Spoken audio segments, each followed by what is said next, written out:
Patrícia, quer perguntar alguma coisa? Tá fluindo Não, bem? tá fluindo, tá bem Tá, tá, objetivo, bem tá, explicadinho. tá bom. Isso é bom, importante. Não, é justamente isso. Não quero ficar enchendo linguiça, porque muita coisa vocês já Aham, viram, né? É mais para a sim. gente poder se organizar e poder ligar uma informação que vocês já tiveram, só para deixar isso Uhum. mais latente aí no raciocínio clínico de vocês.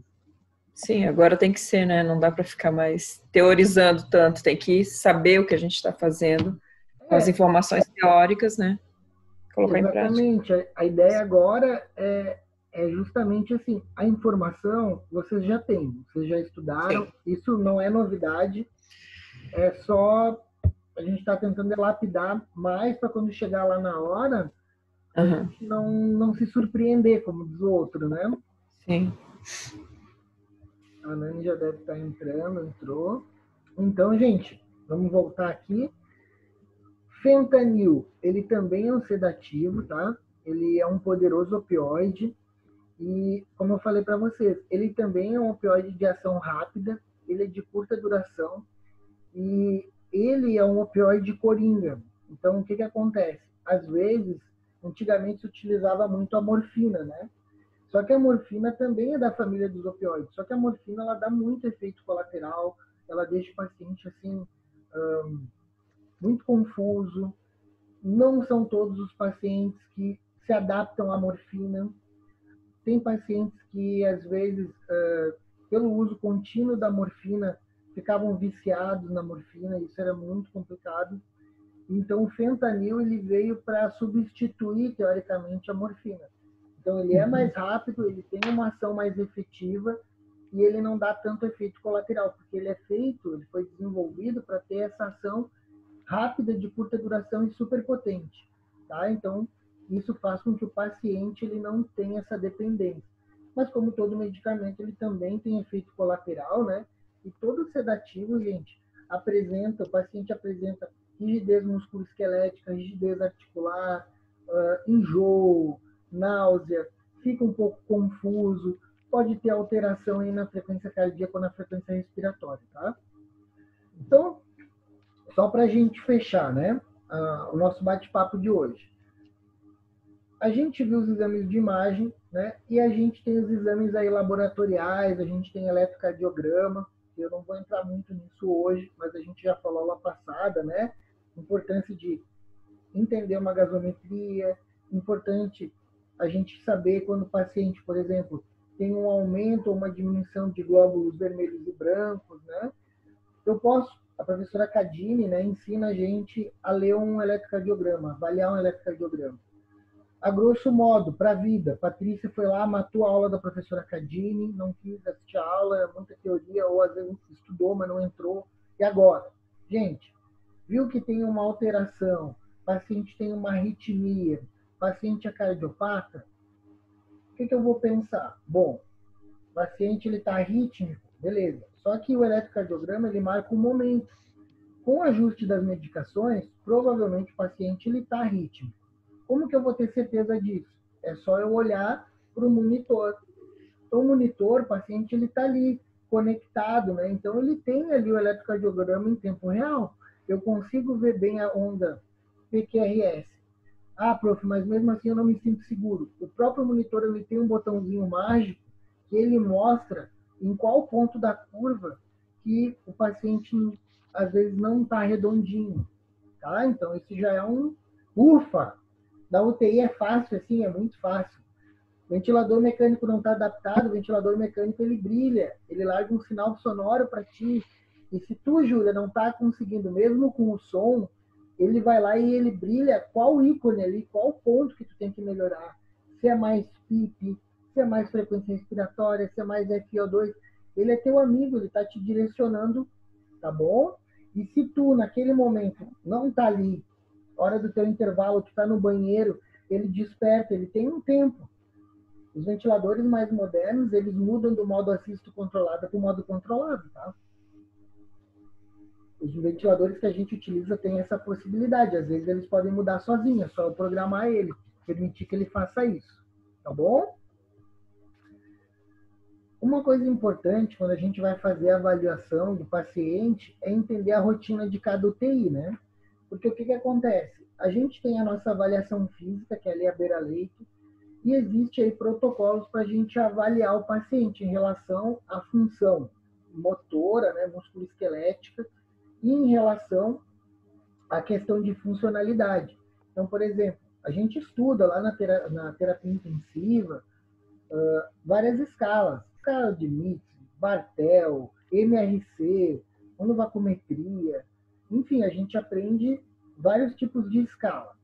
A gente tem vários tipos de protocolo. Vou trazer alguns aqui para vocês rapidamente, que é o que a gente vê na UTI. O protocolo, ele vai sempre em cima do público-alvo de cada UTI. Então, por exemplo, lá na UTI do que a gente fazia o estágio, que é no hospital de caridade, a gente tem paciente neurológico na geral e a gente tem cardiopata na Unicor, né? E a gente faz essa avaliação para a gente poder saber aonde que o paciente se encontra e para onde que o paciente vai.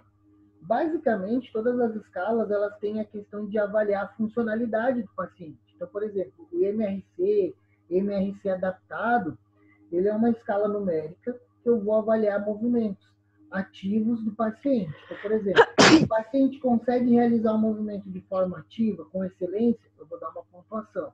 O paciente realiza, mas não consegue ter um bom controle motor, vai ter uma outra pontuação. O paciente não consegue realizar, não tem força, ele vai ganhar uma determinada pontuação.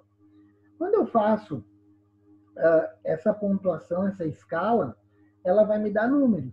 Aí eu vou conseguir observar o seguinte: se o paciente ele está fraco, se esse paciente ele está muito fraco, e aí a gente vai colocar ele em determinado grupo, né? Porque é muito comum a diminuição da força muscular no paciente, e aí ele passa a ser um paciente crítico, né? Que é o que a gente quer evitar. Por isso que as escalas elas são tão importantes, tanto para a gente avaliar quanto para a gente implementar uma atividade, né? Quando a gente estuda lá na terapia intensiva, a gente tem lá os protocolos, né, de mobilização precoce. Vocês se recordam disso? A professora Renata vai fazer uma atividade com vocês em cima disso. Então, os protocolos de mobilização precoce, eu preciso ter essas escalas para poder me dar uma noção em que fase do protocolo o paciente se encontra, né? Então, por exemplo, a enfermagem utiliza muito da escala RAS, né? Que é uma escala que se utiliza muito com pacientes que estão usando algum tipo de sedativo.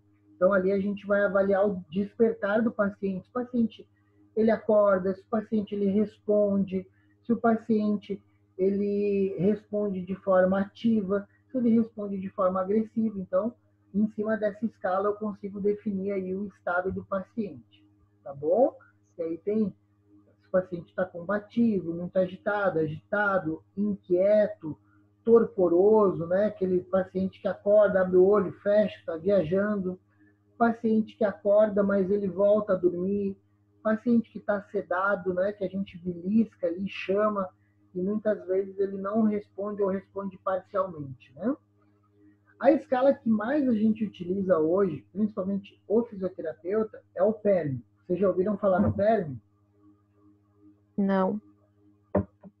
O PERM é uma escala que avalia vários fatores. Avalia aonde o paciente se encontra, se é na ala ou se é na UTI.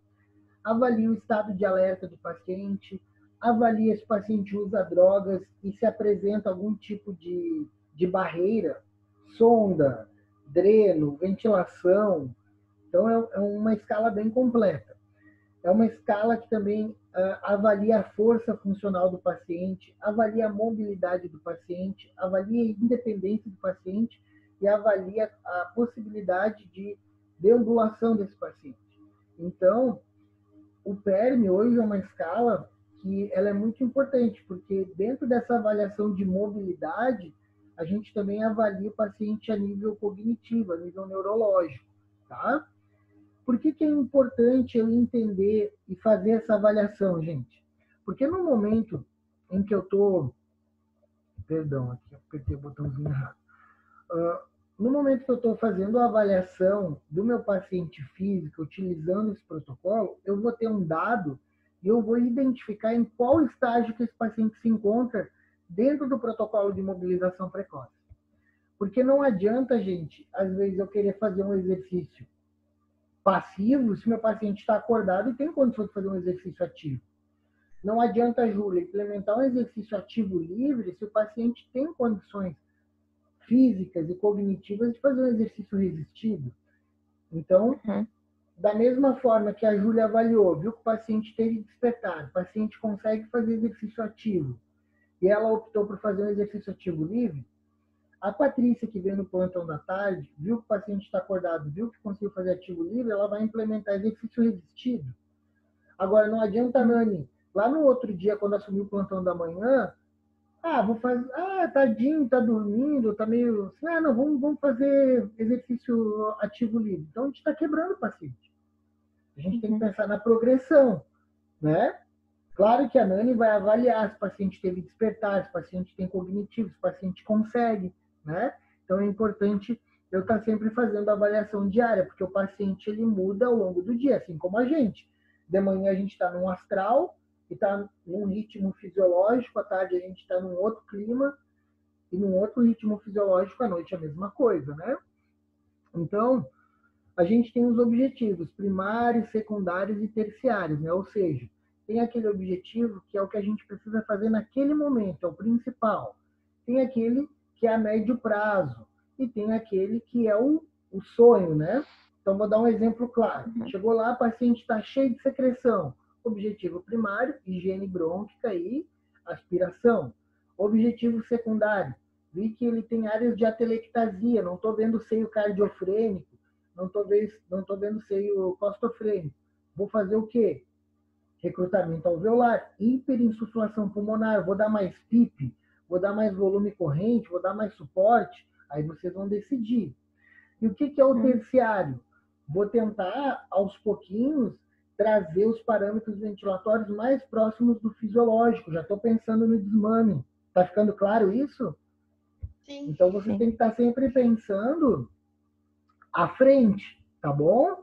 Então, olha só. Vou só fazer um raciocínio clínico aqui e a gente fecha. A gente tem um paciente, tá, que acabou de chegar. Chegou ontem, na realidade, tem 72 anos, tem 1,75 m, 62 quilos, hipertenso, etilista, né?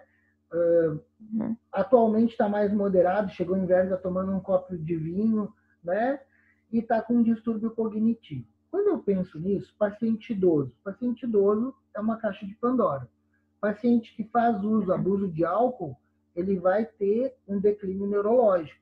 O cérebro ele já tende a envelhecer com o passar do tempo. Se a pessoa usa droga, usa álcool, usa cigarro, a gente vai ver numa tomografia, a gente vai ver nos exames que o cérebro ele vai evoluir mais ainda, tá? Então, às vezes o distúrbio cognitivo está devido à droga, tá?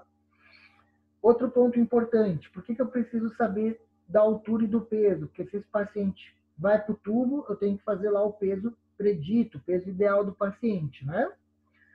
Foi trazido pelos familiares torporoso, ou seja, ele está meio sonolento, meio confuso.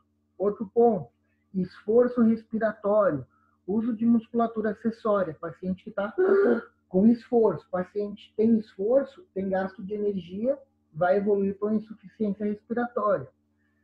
Parte, o que tem que estar ligada? Vai ver sinais vitais. Pressão arterial está caindo ou está subindo, eu tenho que abrir o olho. O que eu me preocupo mais? Quando a pressão está caindo e a frequência está aumentando. Esse paciente vai o quê? Vai parar, ele vai chocar. Ter parado. Frequência respiratória está lá, 32 batimentos. Paciente que está fazendo frequência respiratória acima de 25, eu tenho que abrir o olho. Saturação, 85%. Já tem uma febrícula. O cara, ele está parando. Ele vai chocar, ele é uma bomba relógio.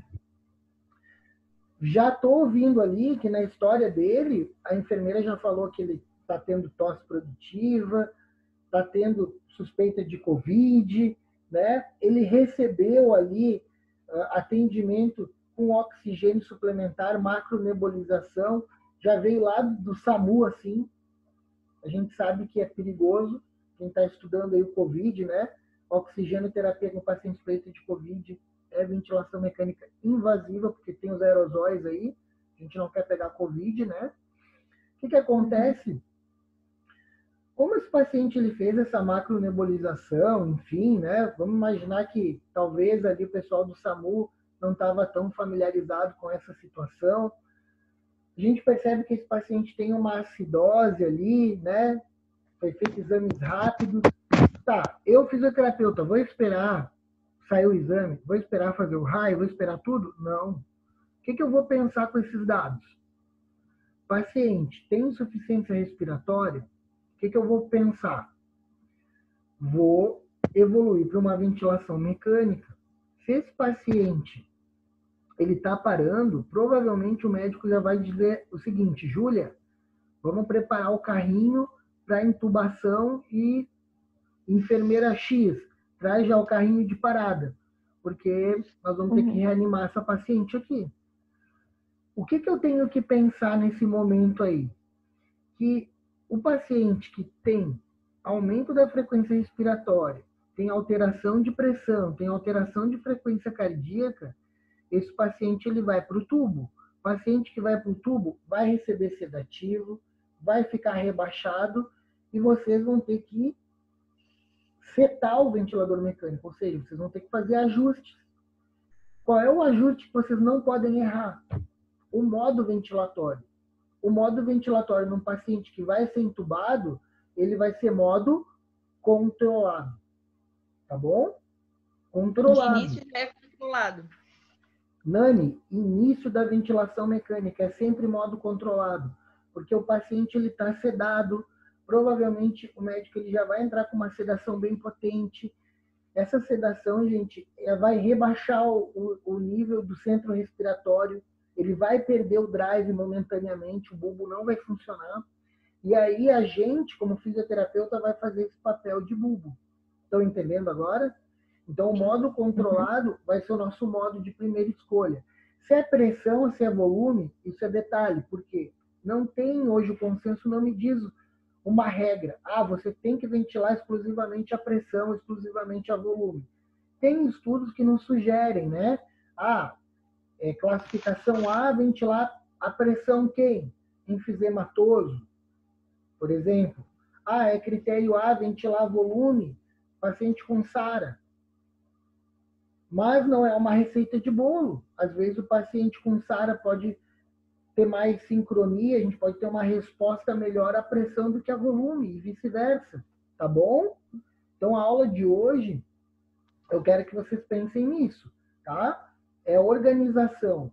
Porque, às vezes, o nosso paciente, gente, ele é entubado, só que ele não tem uma sincronia no ventilador mecânico, porque a gente escolhe um modo ventilatório errado. Então, só para a gente fechar, modo controlado quando o paciente não tem drive.